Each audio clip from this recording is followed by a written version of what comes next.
The Knight and the Griffin, Good Bedtime Stories for Kids. Today we have a book named The Knight and the Griffin, Good Bedtime Stories for Kids. I think they're so pretty. I hope you guys really enjoy it. I love it. Please give this video a like if you enjoy it, and don't forget to subscribe for more stories. Thank you, reading. So, here we go. Once a year, Frank and his family traveled to San Francisco. They visited a house where an old man named Rupert and his wife, Elaine, live. His family had been doing this since even before Frank was born. He didn't mind it, though. He loved visiting Rupert and Elaine. He enjoyed being there. After his first time visiting, he couldn't wait to visit them again. He could tell that his mom and dad enjoyed it too. When they arrived, Rupert sat by the porch, rocking back and forth in his chair. Frank ran full speed to where Mr. Rupert was. He made a full stop when he got to the porch. Then he walked slowly and hugged Rupert. He went inside and greeted Elaine with a hug as well. She patted his head gently. She would always do this every time, which Frank had come to expect. He liked how gentle it felt every time she did this. Elaine asked him how old he was, and he told her he was 10. Frank's parents came in the house and greeted Elaine. That was his cue to go outside and join Rupert. One of the things that made him excited to visit was that Rupert would always have a story ready for him. He loved listening to Rupert's stories. He had read a few books back home, but there was just something special about sitting down and listening to a good story by Rupert. Frank went out the door and stood beside Rupert, who was admiring the view of their neighborhood. Rupert asked him, "Are you ready, son?" He smiled from ear to ear and eagerly nodded. "Then pull up a chair," he said. Frank grabbed the little stool next to Rupert's rocking chair. Rupert tilted his chair so that he could look at Frank as he was telling the story.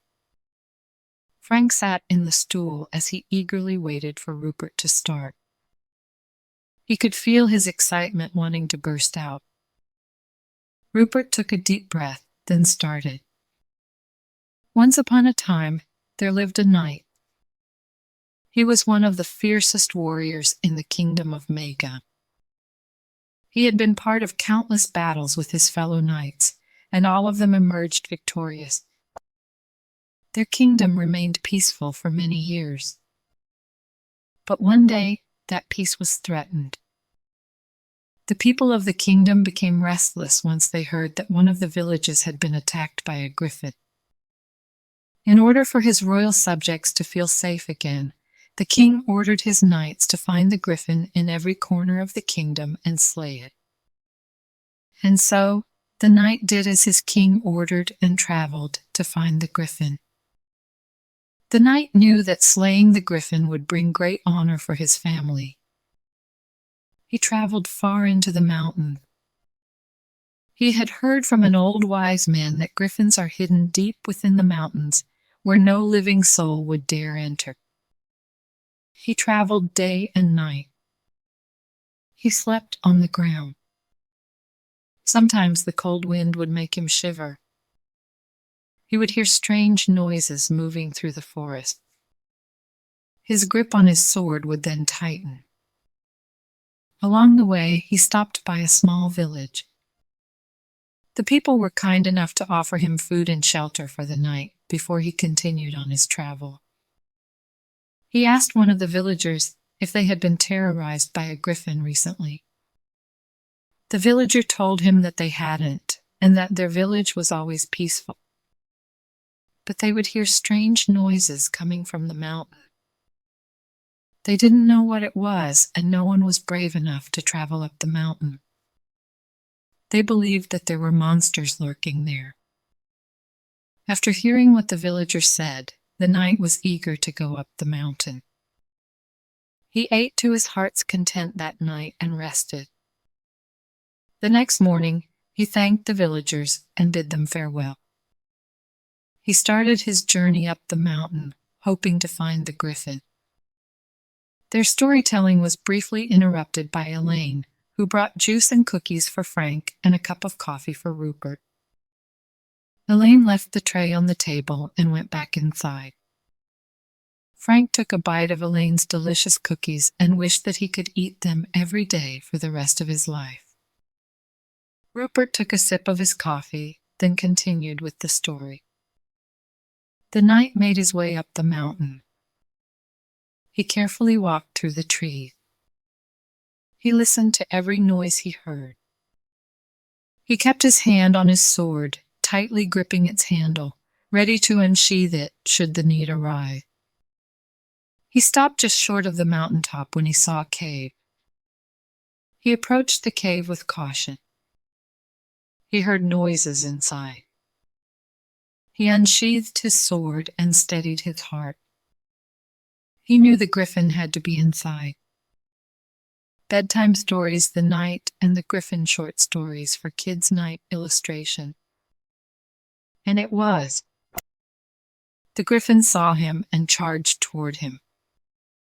He swung his sword, but the griffin managed to avoid his blade. The griffin towered over him. It stood on its hind legs, with its wings spread out. It tried to pierce his armor with its claws. Luckily, his armor was made by the best blacksmith in the kingdom. But the griffin was strong. He may have avoided its claws with the armor on his arm, but the strength of the blow almost broke him. He had to take a few paces backward. He was breathing heavily now. He centered himself, ready to take another swing. The griffin came charging towards him again. He waited for the right moment to swing his sword. Once the griffin was just a few inches from him, he swung his sword with all his might. At the last second, the griffin managed to dodge, but the knight still managed to cut it on the arm. The cut on its arm was deep. The griffin fell back and hit the side of the cave. The knight saw this as an opening for him to slay the beast. He ran towards the griffin with his sword in his hand, ready to make the final blow. But then he heard a noise from deeper within the cave. It made him stop abruptly. He turned towards where the noise was and steadied himself again. There might be another griffin. He was shocked to learn that the noise came from younglings hiding behind a rock. The griffin's younglings looked terrified. One of the younglings ran to the griffin's side. The griffin shielded the youngling with its wing. He looked at the griffin. It looked tired and in pain. He realized that the griffin was merely protecting its young. There was no monster here, just a parent trying to protect its young. He sheathed his sword and left the cave. He came back to the cave the next day with 3 wild boars and some medicine he bought from the village below the mountain. The griffin had moved further inside the cave, still in pain from its wound. He took off his armor and dropped his sword. He wanted the griffin to know that he meant no harm. He fed the griffin and its young with the boars he brought. He used the medicine he bought to heal the griffin's wound. He stayed in the cave for a few nights, and when the griffin finally recovered, he left. He returned to the king's castle empty-handed, but he didn't care. He decided that his days as a knight were over. He bid farewell to the king. The knight spent his days living peacefully with his wife. They lived in a house on top of a mountain. One day, while he was outside admiring the horizon, he saw a winged creature flying in the sky. It came closer and closer until it landed beside their house. It was the griffin and its young. Its young had gotten bigger since the last time he saw them. He didn't know how the griffin found him. Maybe it spent its days looking for him. He welcomed the griffin with open arms. He even introduced it to his wife. He picked up his sword and went into the forest. He came back with 4 wild boars this time. They dined with the griffin and its young that day. From that moment on, the griffin and its young would come to visit the knight and his wife every year.